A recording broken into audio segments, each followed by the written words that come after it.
If you're a sleep-deprived parent like me and my husband, please listen. We are talking about sleep training methods aimed at helping babies learn how to independently fall asleep and stay asleep on their own.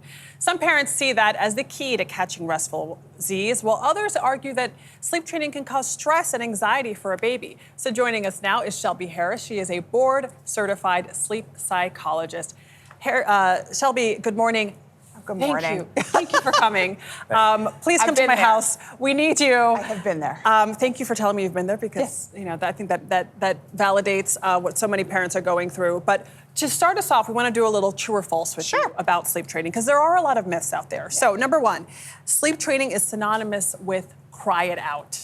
No, that is false. So there are so many different methods out there, and it's really about finding what works for you and your family. It's intervening somehow so that you're trying to move their sleep better. But there's many different methods. It doesn't have to be crying it out. It can be checking, lots of different things you can do. Once a baby is sleep trained, they sleep through the night? Oof, I wish that was the case. But they get sick from time to time, and that can throw it off. And also developmentally, they start to talk, they start to walk, that can throw it off, and you have to redo it.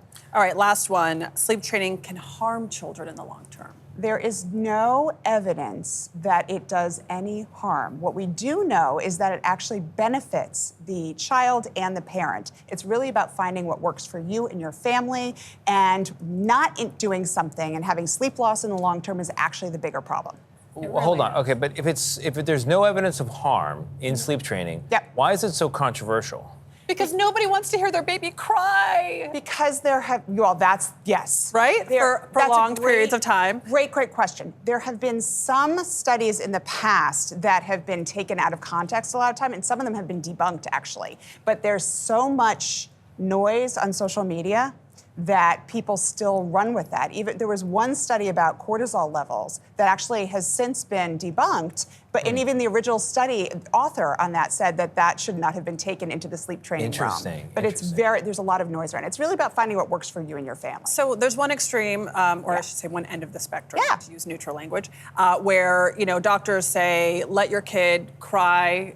My doctor has a 3-step process. You put the kid to bed, close the door, come back in the morning. Yeah, done. That's cry it out. Yeah. That's essentially it. And if that works for you and you want to do it, go ahead. And so what's the other end of the spectrum? Like just to get a sense of how many different methods there are. Well, it's really, when we talk about sleep training, it's typically more like that or checking throughout the night. Like you can go in and check as often as you want. Then the other side is more sleeping with your baby, holding your baby throughout the night until they sleep. That is not, there are a lot of people who want to do that, but for some kids, you're going to keep doing that for a long time. Not everyone, but it's what, like I keep saying, what works for you and your family. The one that you were talking about tends to work the fastest, though.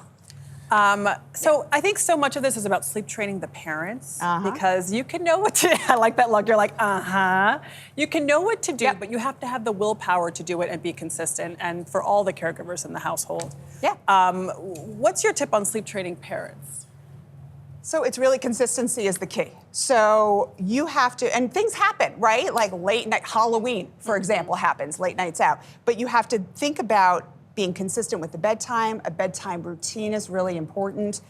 Trying to limit the screens before bed, like not having them fall asleep with an iPad in their face is really important. And then for younger kids, visual bedtime charts are really helpful. So we're going to do this, this, this, this on our way into bed, and really setting limits because they are going to push and push and push. So we slept trained both of our kids. Both of our kids still have issues and wake up during the night. Do you have to do it over and over again, the sleep training? Like, doesn't it stick? It doesn't stick. So you really do have to do it over and over again. You want to make sure the beginning of the night is nice and solid. And if they're doing well at the beginning of the night, it tends to generalize to the middle of the night. And then there are things you can do in the middle of the night too, with how you respond. And you can sleep train in the middle of the night as well. What's the deal with I have a 3- and 5-year-old in addition to the older kids. What's the deal with like the insane zoomies that happen the second you go upstairs to try to go to bed? It's like they could be zonked on the couch, but then when it's bedtime, they're just absolutely nuts. A second wind. Yeah. What's the deal? They know that they're about to go to bed and they want to just have the most energy possible. There is a second wind, but you have to really help do that rigid routine. Well, not rigid, but that strict routine as best you can. and that will hopefully calm them down. But deep breathing, meditation, you can teach these kids these. Really? It's hard. Well, I mean, it's like the witching hour. For currently, the strict routine is escalating, raising voice, and threats of all the toys are going to be gone tomorrow. I overthrow the Halloween candy. And I get that. I said, I've been there. But when you do that, what happens? They tend to then They're also worse. get They're like, worse, right? So it's sleep training yourself. You have to be aware of your own response because they thrive on all that. Oh my God, they do. God. They know your weaknesses. Oh, they totally do. Yeah. So, Last question. Can Yeah. you sleep train a toddler? Yes. There's Yes? never too late to do any All of this right. stuff. I need your phone number. never too late. The 18-year-old late. stays out too late. So, Shelby Harris, thank you very much. That'll do it Thank for us. you.